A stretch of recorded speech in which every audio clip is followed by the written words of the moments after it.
പിതാവിൻ്റെയും പുത്രൻ്റെയും പരിശുദ്ധാത്മാവിൻ്റെയും നാമത്തിൽ ആമേൻ. ഇന്ന് 19-ാം തീയതി ഫെബ്രുവരി ബുധനാഴ്ച. എല്ലാവർക്കും സ്നേഹവന്ദനം. അനുഗ്രഹത്തിൻ്റെ വാതിൽ തുറക്കുന്നു. അമ്മ നിങ്ങളെ അനുഗ്രഹിക്കട്ടെ.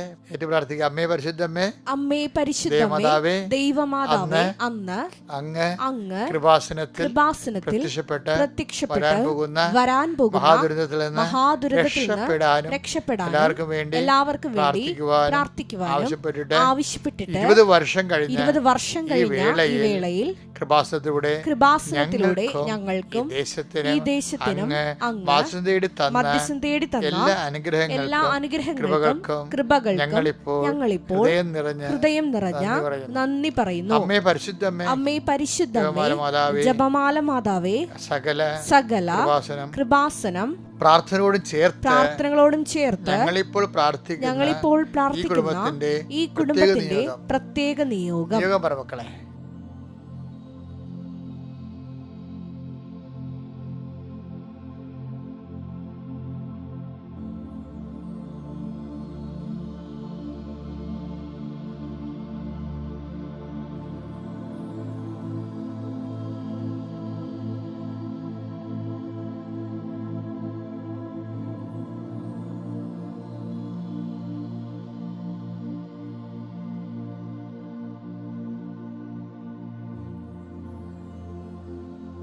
അമ്മയുടെ പ്രത്യക്ഷീകരണത്തിന്റെ ഈ ദ്വാദശക വേളയിൽ ഞങ്ങൾക്ക് സാധിച്ചു തരുവാൻ കനിയണമേ. വിശ്വാസ പ്രമാണം. സർവശക്തനായ പിതാവും ആകാശത്തിന്റെയും ഭൂമിയുടെയും സൃഷ്ടാവുമായ ദൈവത്തിൽ ഞാൻ വിശ്വസിക്കുന്നു. അവിടുത്തെ ഏകപുത്രനും ഞങ്ങളുടെ കർത്താവുമായ ഈശോ മിശിഹായിലും ഞാൻ വിശ്വസിക്കുന്നു. ഈ പുത്രൻ പരിശുദ്ധാത്മാവിനാൽ ഗർഭസ്ഥനായി കന്യകാമറിയത്തിൽ നിന്ന് പിറന്ന് പൊന്തിയോസ് പീലാത്തോസിന്റെ കാലത്ത് പീഡകൾ സഹിച്ച് കുരിശിൽ തറയ്ക്കപ്പെട്ട് മരിച്ച് അടക്കപ്പെട്ട് പാതാളങ്ങളിൽ ഇറങ്ങി മരിച്ചവരുടെ ഇടയിൽ നിന്ന് 3-ാം നാൾ ഉയർത്ത് സ്വർഗത്തിലേക്ക് എഴുന്നള്ളി സർവശക്തിയുള്ള പിതാവായ ദൈവത്തിന്റെ വലതുഭാഗത്തിരിക്കുന്നു. അവിടെ നിന്ന് ജീവിക്കുന്നവരെയും മരിച്ചവരെയും വിധിക്കുവാൻ വരുമെന്നും ഞാൻ വിശ്വസിക്കുന്നു. പരിശുദ്ധാത്മാവിലും ഞാൻ വിശ്വസിക്കുന്നു. വിശുദ്ധ കത്തോലിക്കാ സഭയിലും പുണ്യവാന്മാരുടെ ഐക്യത്തിലും പാപങ്ങളുടെ മോചനത്തിലും ശരീരത്തിന്റെ ഉയർപ്പിലും നിത്യമായ ജീവിതത്തിലും ഞാൻ വിശ്വസിക്കുന്നു. ആമേൻ. സ്വർഗ്ഗസ്ഥനായ ഞങ്ങളുടെ പിതാവേ, അങ്ങയുടെ നാമം പൂജിതമാകണമേ. അങ്ങയുടെ രാജ്യം വരണമേ. അങ്ങയുടെ തിരുമനസ് സ്വർഗത്തിലെ പോലെ ഭൂമിയിലും ആകണമേ. അന്നു വേണ്ടുന്ന ആഹാരം ഇന്ന് ഞങ്ങൾക്ക് തരണമേ. ഞങ്ങളോട് തെറ്റ് ചെയ്യുന്നവരോട് ഞങ്ങൾ ക്ഷമിക്കുന്നത് പോലെ ഞങ്ങളുടെ തെറ്റുകൾ ഞങ്ങളോടും ക്ഷമിക്കണമേ.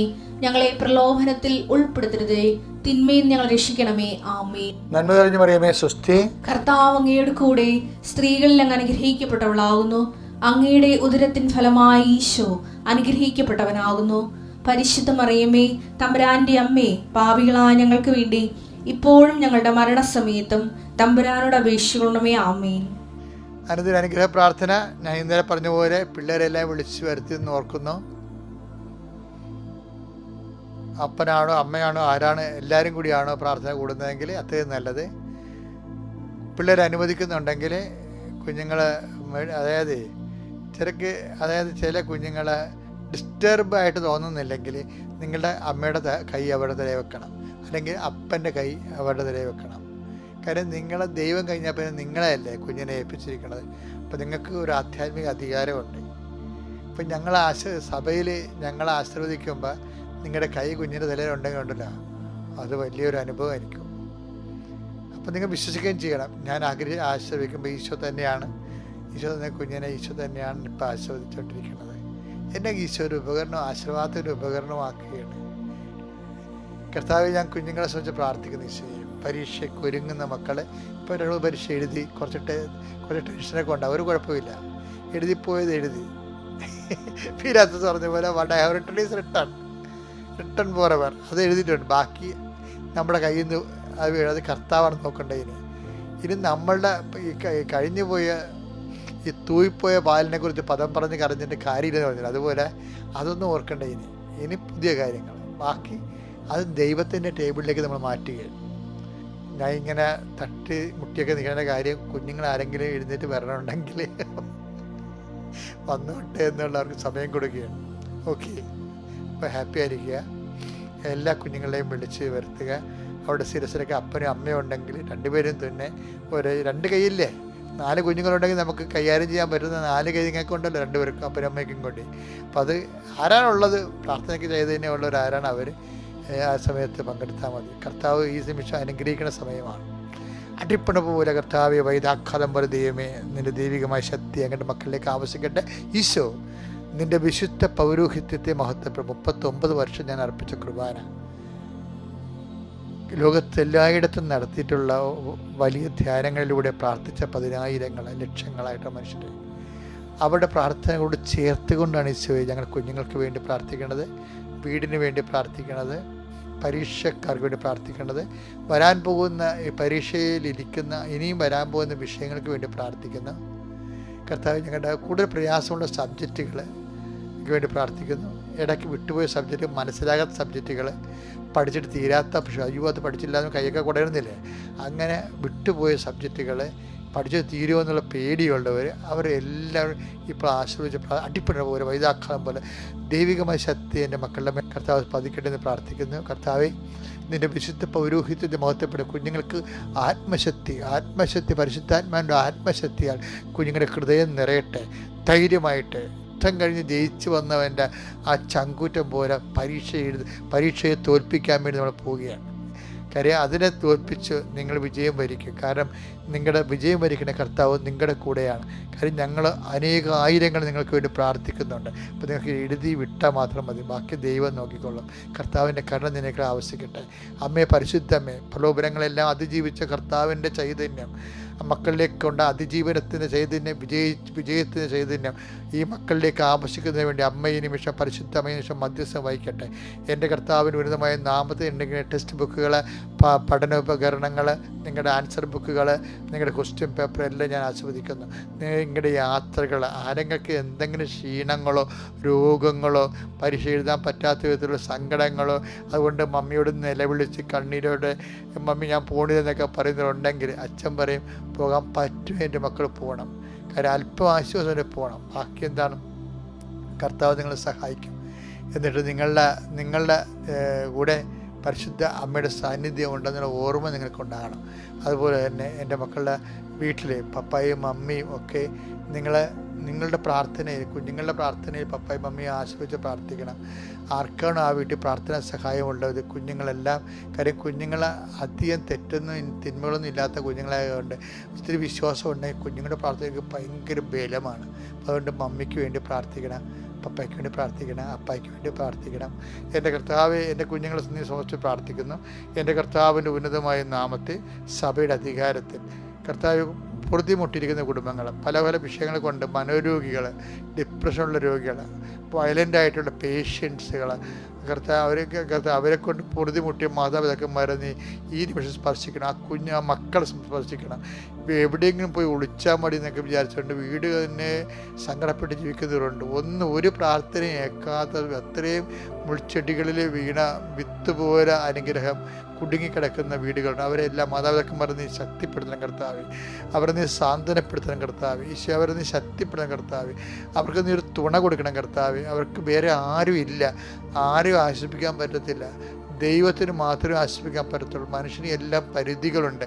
അത് നമ്മുടെ കൂടെയായിരിക്കും, എത്ര കൂടെയായിരുന്നാലും അതൊക്കെ ഒരു കൊട്ടായം കഴിയുമ്പോൾ നമുക്ക് എഴുന്നേറ്റ് പോകേണ്ടി വരും.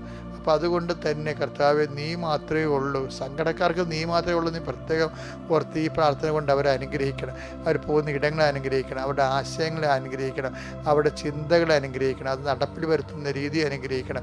അവരുടെ അത് അന്ത്യനിമിഷം വരെ അവരറിഞ്ഞാലും അറിഞ്ഞില്ലെങ്കിലും അവരംഗീകരിച്ചാലും ഇല്ലെങ്കിലും എൻ്റെ പ്രാർത്ഥന, ഈ പ്രാർത്ഥനയുടെ ശക്തിയാൽ നിങ്ങളുടെ കുടുംബം അനുഗ്രഹിക്കപ്പെടുകയും ഇപ്പോഴുണ്ടാകുന്ന കടങ്ങൾ, ലക്ഷക്കണക്കിന് രൂപ ആവശ്യമുള്ളൊരു വ്യക്തിയാകാൻ നീ കർത്താവ്, നീ പലരോട് ചോദിച്ചിട്ടും പല കാര്യങ്ങൾ പറഞ്ഞു നീ അവരെ നിനക്ക് കിട്ടാത്തൊരവസ്ഥയാണെങ്കിലും ഈ ഒറ്റ പ്രാർത്ഥന കൊണ്ട് കർത്താവ് നിന്നെ സന്ധിക്കും. ഇന്ന് ഇത്ര 19 മണിക്കൂർ നീ കുറിച്ചു വെക്കുക.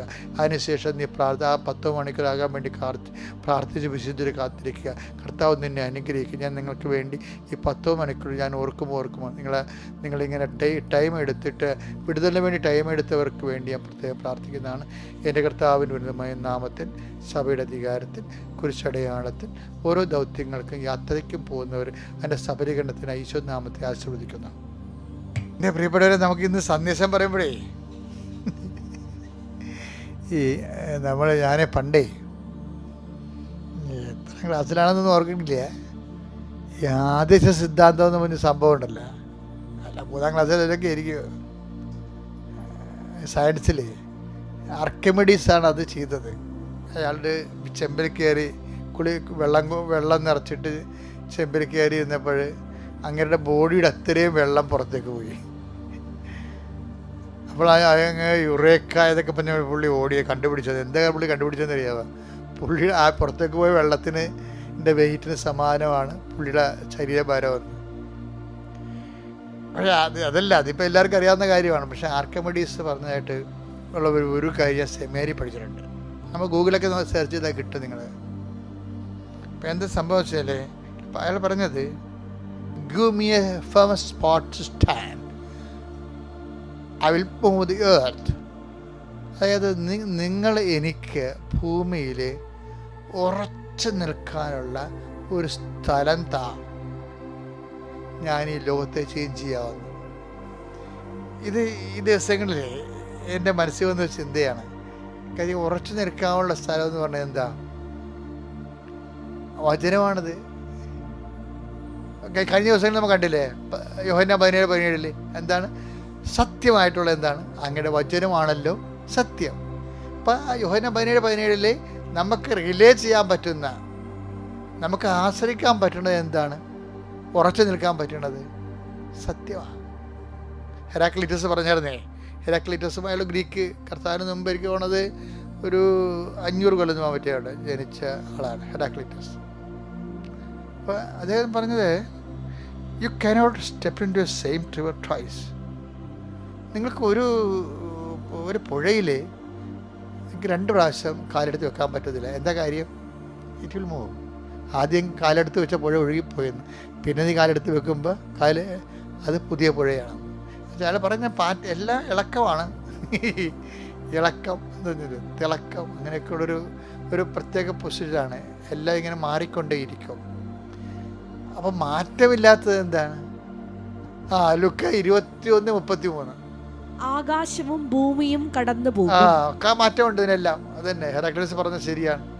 മാറ്റമുണ്ട്, ആകാശത്തിന് മാറ്റമുണ്ട്. ആകാശം എന്ന് പറയുന്നത് എന്താണ്? ടൈം അല്ലേ? ആകാശത്തു നിന്നല്ലേ ടൈം എന്ന് പറയുന്നത്? Time is the measurement of movements. എന്ന് വെച്ച് കഴിഞ്ഞാൽ പ്രപഞ്ചത്തിലെ ചലനങ്ങളുടെ ഒരു ഏകകമാണ് ടൈം എന്ന് പറയുന്നത്. അപ്പോൾ അതെന്താണ്? ആ ടൈം, ആകാശം എന്ന് വെച്ചാൽ ആകാശം മാറുമെന്ന് വെച്ചാൽ ടൈം മാറും. പിന്നെന്താ? സ്പേസ്, ഭൂമി, എർത്ത്, അതും മാറും. എന്നാൽ എൻ്റെ വാക്കുകൾ കടന്നു പോവുകയില്ല, എൻ്റെ വാക്കുകൾക്ക് മാറ്റമില്ല എന്നതാണ്. അതായത് അത് തന്നെയാണ് എല്ലാവരും റിപ്പീറ്റ് ചെയ്യണം. ഈശോ 17:17 ഈ ലുക്ക 21:33 എൻ്റെ വാക്കുകൾക്ക് മാറ്റമില്ല എന്ന് പറഞ്ഞുകൊണ്ടാണ് യോഹന്നാൻ 17:17 ഈശോ പറഞ്ഞത്. എന്താണ്? അങ്ങനെ വചനമാണല്ലോ സത്യം, ബാക്കിയെല്ലാം ചലനമാണ്. അയാൾ പറഞ്ഞത് ശരിയാണ്. We cannot step into same river twice. ഒക്കെ എല്ലാം മാറിക്കൊണ്ടിരിക്കും. അതുകൊണ്ടാണ് പർമെനൈഡസ് പറഞ്ഞത്, അതുകൊണ്ടാണ് ആർക്കിമിഡീസ് പറഞ്ഞത്, എനിക്കൊരു സ്ഥലം, മാറ്റമില്ലാത്തൊരു സ്ഥലം താ. അപ്പോൾ നമ്മൾ വിശ്വാസിയെ സംബന്ധിച്ച് മാറ്റമില്ലാത്ത സ്ഥലം എന്താണ്? കർത്താവ് പറഞ്ഞ വചനമാണ്. വചനം. അതുകൊണ്ടാണ് ഈശോ പറഞ്ഞത് എന്താണ്? നിങ്ങൾക്ക് വെള്ളപ്പൊക്കം ഉണ്ടാകാൻ ജീവിതത്തിൽ, മേ ബി ചിലപ്പോൾ കാറ്റടിക്കാം, മേ ബി കാറ്റടിച്ച് മഴ പെയ്യാം. അത് ആ വെള്ളം പാച്ചിൽ വാഹനത്ത് ഇങ്ങനെ ആഞ്ഞടിക്കാം. പക്ഷെ വീണ് പോകാതിരിക്കണേ, അതിന് എന്ത് ചെയ്യണം? ഞാൻ നിങ്ങളോട് പറഞ്ഞ വചനം അനുസരിച്ച് നിങ്ങൾ ജീവിച്ചാൽ നിങ്ങൾ വീണ് പോകത്തില്ലെന്ന്. അതാണ് പാറയെന്ന് പറയത്തില്ലേ? ദൈവത്തെ പാറയെന്ന് പറയുന്നത് ദൈവവചനവും പാറയാണ്. അപ്പം എന്താ കാര്യം? സങ്കീർത്തനം 18:2 എടുത്തേ. അങ്ങാണ് എന്റെ രക്ഷാശിലയും കോട്ടയും വിമോചകനും.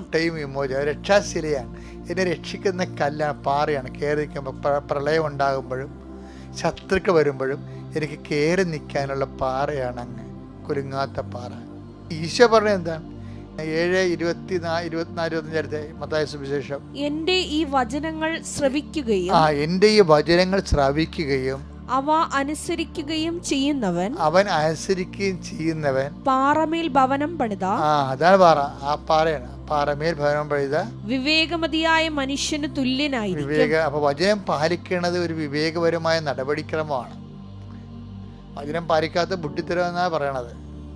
അപ്പം അതുകൊണ്ട് എന്തെങ്കിലും ക്ലേശങ്ങളൊക്കെ ഉണ്ടെങ്കിലും നിങ്ങൾ ആരെങ്കിലും ഒഴിവാക്കി, നിങ്ങൾ ആരെങ്കിലും അവഗണിച്ചു, നിങ്ങൾ ആരെങ്കിലും നിങ്ങളുടെ തന്നെ കുഴപ്പം കൊണ്ട് നിങ്ങൾ തോറ്റു, അയ്യോ അതങ്ങനെ ചെയ്താൽ മതിയായിരുന്നല്ലോ, മണ്ടത്തരമാണ്, അയ്യോ my poor intellect, my poor memory, ഇങ്ങനെയൊക്കെ എൻ്റെ പിഴ അടിക്കേണ്ട കാര്യമില്ല. നമ്മൾ മനുഷ്യരാകും, ചിലപ്പോൾ തെറ്റുപോകും, ചിലപ്പോൾ സാഹചര്യ സമ്മർദ്ദമാകും, ചിലപ്പോൾ നമ്മൾ ചെയ്തതിൻ്റെ നമ്മുടെ ഒരു രീതി ഉണ്ടല്ലോ, അതനുസരിച്ച് ചിലപ്പോൾ അത് ഒത്തുവന്ന് കാണുകയില്ല. അതുകൊണ്ട് നമുക്കൊരു ഇളിപ്യത തോന്നും. അതൊന്നും ഇങ്ങനെ ഇളിപ്പിരായിട്ട് എപ്പോഴും ഇളിപ്പിലാണ്, ഞാനങ്ങനെ ചെയ്തു പോയി, അത് അന്ന് ചെയ്താൽ മതിയായിരുന്നു, അന്ന് പഠിച്ചാൽ മതിയായിരുന്നല്ല, അന്ന് അപ്പം പറഞ്ഞാൽ കേട്ടാൽ മതിയായിരുന്നല്ല, അന്ന് ആ പാസ്പോർട്ട് എടുത്താൽ മതിയായിരുന്നല്ല, ഇങ്ങനെ അങ്ങനെ പറഞ്ഞുകൊണ്ട് പരിദേവനം ചെയ്ത് പറയേണ്ട ഒരു കാര്യമില്ല. എന്ന് വെച്ചാൽ once it is happen for ever. പിന്നെ നമ്മളെ സംബന്ധിച്ചിടത്തോളം എന്താ ഉള്ളത്? നമ്മളെ സംബന്ധിച്ചിടത്തോളം ശിഷ്ടകാലങ്ങൾ ഉറപ്പായിട്ട് കർത്താവിൻ്റെ വചനം ഉറച്ചു നിൽക്കാൻ പറ്റിയ പാറ, അതനുസരിച്ച് അങ്ങനെ ജീവിക്കാൻ നോക്കുക. ബാക്കി ദൈവം നോക്കട്ടെ. ദൈവം നോക്കൂ എന്നുള്ള കാര്യം വാഗ്ദാനത്തിൻ്റെ ഭാഗമാണ്. കാണാൻ പോകുന്ന പൂരം പറഞ്ഞിരിക്കേണ്ട കാര്യമില്ല. നിങ്ങൾ കൃപാസനത്തിൻ്റെ സാക്ഷികൾ കേട്ടാൽ മതി. Okay, thank you.